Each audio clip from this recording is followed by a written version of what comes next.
At the time that we made All Killer, it was Limp Bizkit was the biggest band. Linkin Park was just as big, or maybe I think Limp Bizkit was still like the biggest band at that moment. And Korn, Stained, it was all like heavier, darker stuff, and so there wasn't like this scene we were trying to like. The scene was still to us that Fat Records Epitaph stuff, and that's kind of what we were trying to be a part of. And we wrote All Killer, and it just happened to take off. Yeah, and it's great. You've stayed true to yourself throughout that, doing Screaming Bird or any of those records, which I love. This one's, any small details in songs and production that stand out to you, but often get overlooked, and that is Newt's one. You know that? I never really felt, well, there's two things I could say to that. One is I think there's like a record like Scream Bloody Murder that really didn't get a lot of attention. Again, I go into a big part of that in the book. But that was one of those records that I always really loved and felt like it just never really got out there. It didn't get that much attention. Now, things in songs, I didn't really realize this until we got a new drummer, Frank Zumo, in 2015, and he had to learn all the songs. And I had to teach him all the songs. And we would sit there and go over all these parts, and I was always very like, oh yeah, you're forgetting that one little thing right there. There's just this one little, you just got to do on that part, and it's like, and it never repeats again. It's only in that one section, and then there's the other part that you have to just do this one little thing. There's so many little parts, and he even brought that up. It's just like, he had no idea how complex these little simple songs are, because they are simple songs, but there's little nuances, and sometimes never repeat, or they're just very important. If you take it out, you would never notice it. But if you take it out, you'd be like, something feels weird about this. Yeah.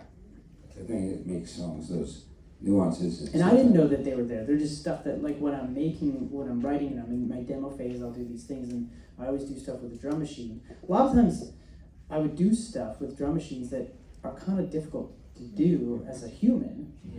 And I would be like, no. And, with Steve-O or Zumo, I'd always be like, no, we got to, like, get that part, that little thing down. Yeah. That's great, and they did. So and they're like, yeah, but I'm over here. Do you want me to get over here for that one little thing? Erica Estrada asked, what was the last song you wrote knowing that it would be the last song for Sum 41? And do you still laugh when old people fall?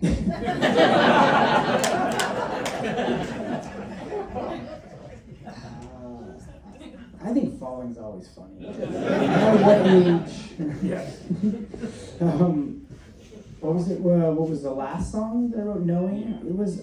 There's a song on the record on the Hell side of the album called "I Don't Need Anyone," and I knew that was the last song, and that was after I knew that this was going to be the last one. And I didn't necessarily write it about Sum 41 members or anything like that, but it did feel like I wrote it as Sum 41 as a thing, if that makes any sense. Like the the machine of Sum 41, like the everything that goes into keeping it running all the time. Yeah. The daily, just nonstop. Yeah. Sum 41 for me, and it's about that. Yeah. So yeah, if you listen to it, it's not about people. It's about the whole entity, I guess. Yeah. And what it, like, how it consumed me. And why you're ready for a change. Yeah. Right now. Yeah. And for the longest time, I loved that it consumed me. It was what I was passionate about. Every single morning I'd wake up, I'd be so excited to work on it. When I started having a thing of like, wow, this is the same thing every day. Like, it just kind of never stops. That's when I started getting worried that, am I losing that passion for it? And if I'm losing that passion for it, it's only going to start to go down. I don't want to be that band that just, like, is not putting out great music or not putting on great shows. Yeah. Not feeling really passionate 100% in. And I still am. That's the thing, is like, I wanted to do a tour, which this tour is like the greatest tour we've ever done. It's so fun. We're having such a great time. And I have that passion still. I could just tell that if I kept going, I would probably start to lose it. So I knew, that's what I said to the guys. I was like, I have one more in me. I'm not there yet, but I can see myself getting there. Yeah. And you never know what the future holds too in life, where you're going to feel about something. Yeah, you never know. But anyway, so Serene asked, can you tell us about the first time you heard Fat Lip on the radio? Did you know it was going to be as monumental as it is? And Tell me about that. Where were you when you heard it? We were in LA. I heard it on K-Rock, and we were coming out of a hotel. We were gonna go work somewhere in LA. I don't remember where we were going, but it's just a press day. Yeah. I remember we came down into the parking garage. We all got in the car. Our manager, different manager, picked us up. We all got in the car, and it just started up right when we got in the car. It was the first time we ever heard it, and we were just like, "Holy shit, it's happening! It's actually on the radio, and it's on K-Rock." Great feeling, right? It was great. I can picture it. I can remember it. I didn't know that it was gonna. We didn't know it was gonna be a hit, and in fact, it didn't explode right away. It took a long time, and it actually almost stalled in the mid charts. Like it was 28 on the chart, and it stopped, and it actually kind of went down a little bit. Yeah. And it looked like it was gonna drop. And I remember there was a moment that the label had a meeting and with us in it, and they're like, "We think we want to just drop it and go to MTV now, because it costs a lot of money, especially in those days to work a single." And they said, "You know what, fuck it, let's just keep going. Let's put some more money into it." And it slowly went, and then like I said, we did that MTV 20th, and then it was just over. It exploded at that point. That was the power of MTV at that period of time, too. What was the thing that inspired the song "Walking Disaster," and what did it mean to you? And that's a question from Anthony.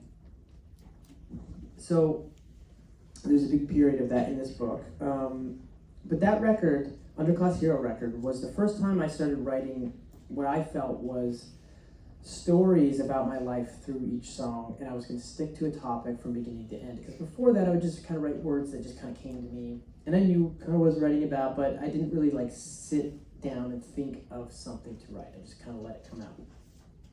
So Walking Disaster was about this period that we were just talking about with the raves and sort of my late teens, and I wasn't getting along with my family very well, and I didn't run away from home, but I rarely spent any time at home. I was doing a lot of couch surfing, ended up just going to these raves, doing a lot of drugs, and it was a fun time, but it was just destructive, and that's what that song is about, is just that period in my life, a lot of uncertainty.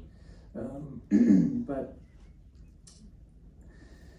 and I always liked that title, and that was kind of one of the first songs that I felt like I'd really written a song about my story, which is why I felt like it worked for this book, because it's almost like an extension of that song.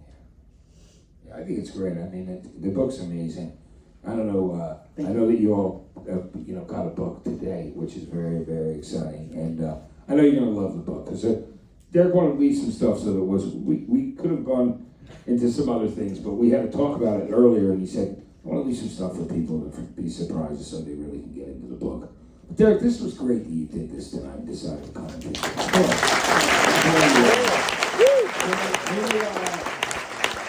You're carrying over everything and coming back and looking great and just being who you are, which is very honest, transparent, great guy with a great heart. It makes me so happy to know it does to all your fans as well, right, everyone? Yeah. So I want to say, congratulations on this great book, Walking Disaster, My Life Through Heaven and Hell. Everybody, thank you so much for coming out tonight and spending time with us. And for everyone at the Grammy Museum, thank you so much for coming and hanging out, guys. Thank you. Deryck, it was great, man. It was so good to have you. Cool. Thank you. All right. So, guys, take care now. Listen, everybody, thank you so much for coming. Let's hear it once again for Deryck Whibley. Thank you. Okay, everyone, have a